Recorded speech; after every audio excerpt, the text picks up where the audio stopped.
जी को जो जल चढ़ता है तो जलाधारी का मुख कहाँ का होता है? जम के बोलो, उत्तर की ओर होता है। जलाधारी का मुख कहाँ होता है? उत्तर की ओर। हमारा शिव पुराण कहता है, शिव तत्व कहता है, आप चारों तरफ से जल चढ़ाओ, मना नहीं है, पर कभी मौका मिल जाए आपको, और जैसे ये शिवलिंग है, ये जलाधारी है पानी बहने की, यहाँ से पानी बहता है, ये शिवलिंग है। जब तुम्हें कोई बहुत जरूरी बात कहना हो, कभी कोई बहुत जरूरी है और तुम्हारी जीवन में बहुत जरूरी है वो बात कहना, तो तुम बाबा अगर नहीं सुन रहा हो तो जैसे ये जलाधारी में पानी इधर से बहता है, तुम इधर बैठो। कहाँ बैठोगी? इधर दक्षिण में। जलाधारी का मुंह कहाँ होता है? उत्तर में। आप यहाँ बैठो और यहाँ बैठकर बाबा की पूजन करो, यहाँ बैठकर जल चढ़ाओ।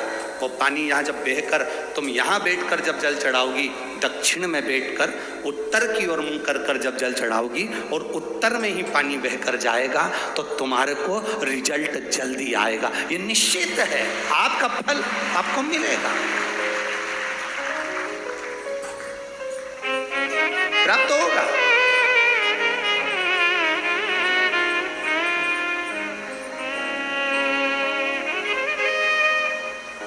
दक्षिण में तुम बैठो, उत्तर की ओर उसका मुख, आपका मुख जल चढ़ा समर्पित करो। शिव तत्व देने वाला औघड़ी है शिव। इसलिए बाबा का जो मुख होता है वो कहां पर होता है? उत्तर की ओर। जलाधारी बाबा की उत्तर की ओर बैठ गए, प्रणाम करा, नमन करा। कल अमावस्या है, श्राद्ध पक्ष की अमावस्या के दिन अपने नजदीक में तालाब, बावड़ी, कुआं, नदी जो भी हो, वहां पर जाकर दक्षिण की ओर देखकर एक दिया घी का जरूर लगाना। अपने पूर्वजों को विदा करना, घाट पर झोली पसार कर प्रणाम करना कि मेरे पितर मेरे घर में संपदा दें, वंश वृद्धि करें, लक्ष्मी दें। अपने नजदीक में जो नदी हो, तालाब हो, बावड़ी हो, कुआं हो, उसके घाट पर एक दिया घी का जरूर लगाएं। श्राद्ध पक्ष की अमावस्या है, बड़े भाव से आप दीपदान भी करें, उसका फल मिलता है। पिछले साल करा था? अरे बोलो तो जम के, करा था ना? करना चाहिए।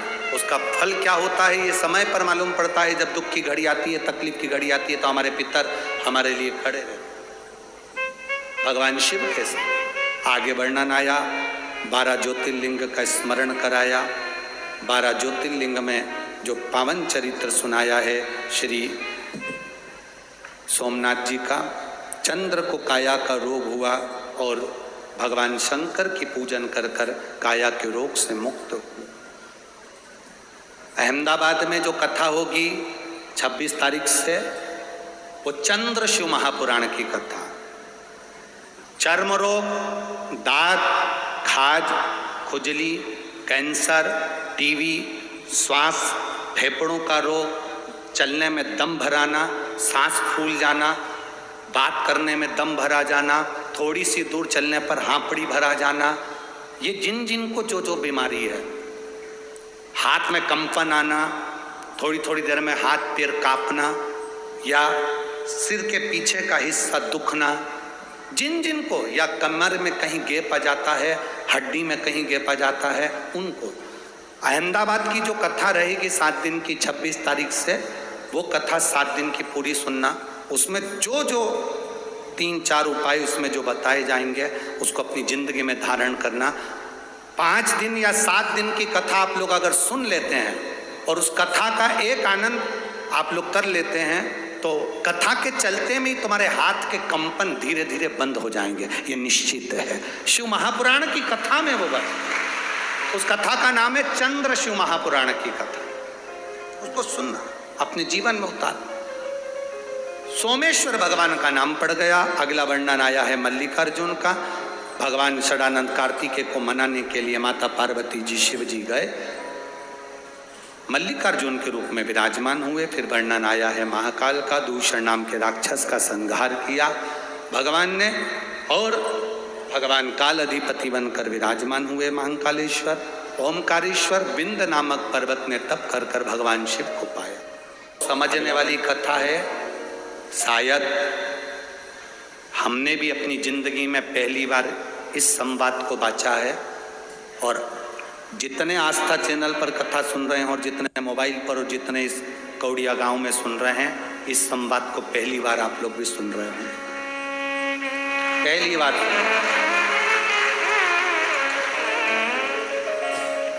हमने भी अपने जीवन में पहली बार इस संवाद को बांच रहे हैं। इस संवाद को पहली बार पितृलोक के देवता पार्वती जी शिव जी से कहती हैं हमारे नाना के घर चलिए। शंकर भगवान जा रहे हैं, कुछ कदम चले हैं भगवान दक्षिण की ओर, और पितृलोक के देवता, आहूत लोक के देवता, वासुक लोक के देवता, 33 कोटि देवता सब ऊपर से नीचे कैलाश धाम के लिए आने लगे। सब की सब वापिस आते हुए जब पार्वती जी को दिखे तो पार्वती जी ने भोलेनाथ जी से पूछा, प्रभु अपन तो अपने नाना के घर जा रहे थे, हम तो नाना के घर जा रहे थे, और ये सारे की सारे नाना नानी और सारा खानदान और सारे देवता ये अपनी ओर आ रहे, सबकी सब बहते चले आ रहे,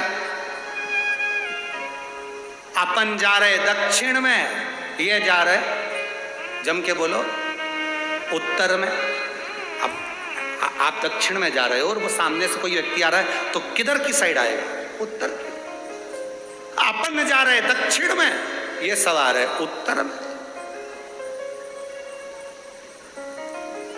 शिव जी कहते हैं पार्वती इसका उत्तर तो मैं नहीं दे सकता कि अपन तेरे नाना के घर जा रहे हैं और ये सब की सब 33 कोटि देवता, पितर देवता, गरुण वरुण सारे देवता ये सब अपनी ओर आ रहे हैं, तो इसका उत्तर मैं नहीं दे सकता, इसका उत्तर यही देंगे। सारे देवता आ गए,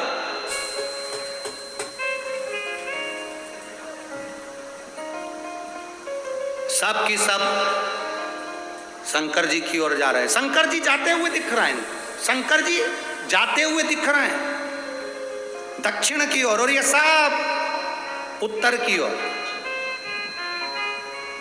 शिव जी ने देखा कि ये लोग तो रुके ही नहीं हैं। भोलेनाथ डमरू खड़का है, जो डमरू खड़का है शिव जी ने अपना मुख उत्तर का करा, देवताओं ने अपना मुख दक्षिण का करा। शंकर जी ने पार्वती के सम्मुख में पूछ लिया, आप कहां जा रहे हो? पार्वती तो मुझे नाना के घर पितृलोक लेकर जा रही है, देवलोक लेकर जा रही है, और आप यहाँ कैलाश धाम पर आप मेरे पास में आ रहे हो, कहां जा रहे हो? पितरों ने हाथ जोड़कर कहा,